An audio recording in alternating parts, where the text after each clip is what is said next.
Hi guys, I'm going to recreate my birthday makeup. I've already done the skin because time-wise I just couldn't pop on and do the whole face. It would take forever and my skin is always the same routine.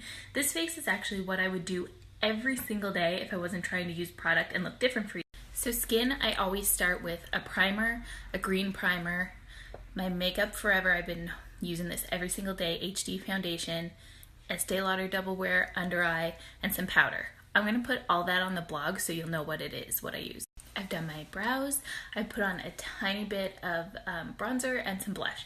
So now I'm going to go in with my Nude Dude by the Balm, and this is probably one of my favorite eyeshadow palettes ever.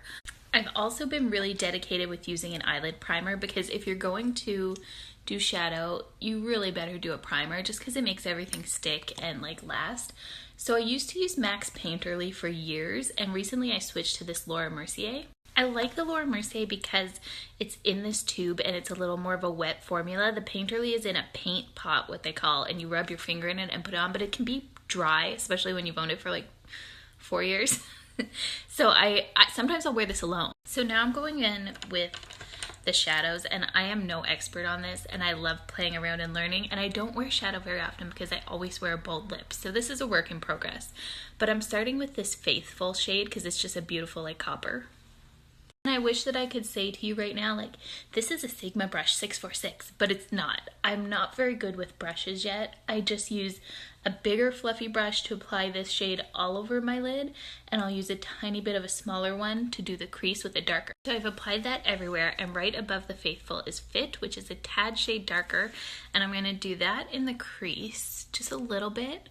And then I might do a darker one next to my eyeline, so I do the middle color in here. If you find that's too dark, just take your lighter brush and blend them together a little bit so you don't have any like weird lines. It's a little bit dark for me. I think I might have had some darker shadow on that brush already, but it's okay. I like it. So darker still, Firm is gonna go a tiny bit near the ends here. These are all, I don't want to say glitter shadows, what are they called? Shimmer shadows? You could replace some of them with like the matte, like Flawless here, but I like the glitter. I just find this palette is so good for me because I have that little bit of green. And so this area here are all these beautiful browns and coppers, and then this area here is purple, but not too purple. So I just reach for this palette so friggin' much, it's crazy. Now that you've got the color on, you can go in with a light shade like this Fabulous, which is just a really, this one's a little more yellow, but if you have like a cream, and it is shimmer, of course, and you do this really close to the middle of your lash line right here, so when you open your eyes, you'll have more. You're gonna take the Fabulous again and do under your brow bone and even kind of blend all the shadows together if you need to, because honestly, I don't know where to stop with shadows and they all blend together, like, see right here? So this kind of evens it out and blends it all into one. And this is normally where I'd say, okay, now take it and put it in the center of your eye. I don't know, what's this called? The corner of your eye duct.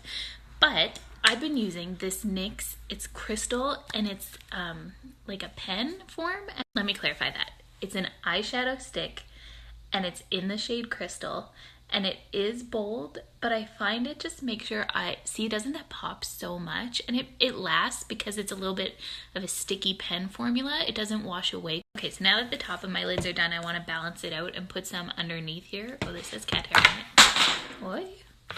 Okay, so I'm gonna go in with Faithful again, just kind of the lighter shade because too much weighs my eyes down and I don't like it. I've also been using this Tarte Rim Liner. See, it's kind of like a nude shade and I don't know if I like this at all. Sometimes you guys will probably be able to tell now that I've pointed it out when I'm wearing it, but I just want to use it to get rid of it. I just filmed this and then I deleted it by mistake. So I'm also using this Marc Jacobs eyeliner and it's in Rococo, the shade, and it's a really soft liner, so just go very light-handed and as close to your lashes as you can because it's so soft. I've been using pencil liners like all the time recently when the last 2 years I was dedicated to liquid liner, but since I've been doing different makeup, I find the pencil liner is so good because my trick is to get a sponge tip brush. You can get these probably anywhere. This one is from like literally the dollar store. And this may not look like anything to you, but this one has been sponged out.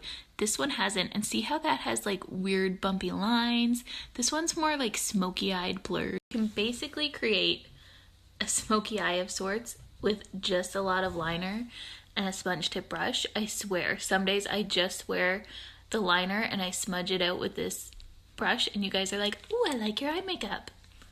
I just put on my Benefit Roller Lash off camera because it was just me being like, so this is starting to dry up, but when it's freshly opened, it's so good. Oh, I love it so much. I could recurl my lashes. The best part is this Charlotte Tilbury lipstick, and it's the most beautiful lipstick ever.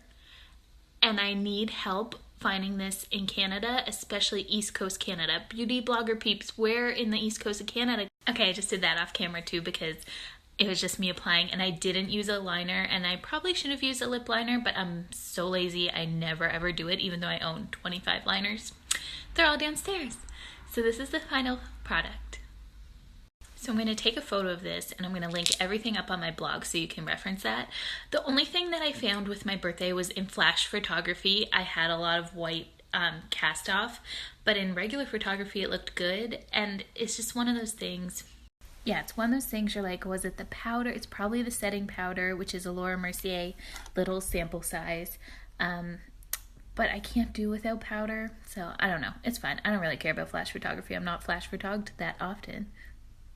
Also, I think a setting spray might help offset that a little bit, and my setting sprays are all like far away, but it's basically like a little can of water that you just mist yourself with, and that can help set everything, and I think that's what I need to start doing.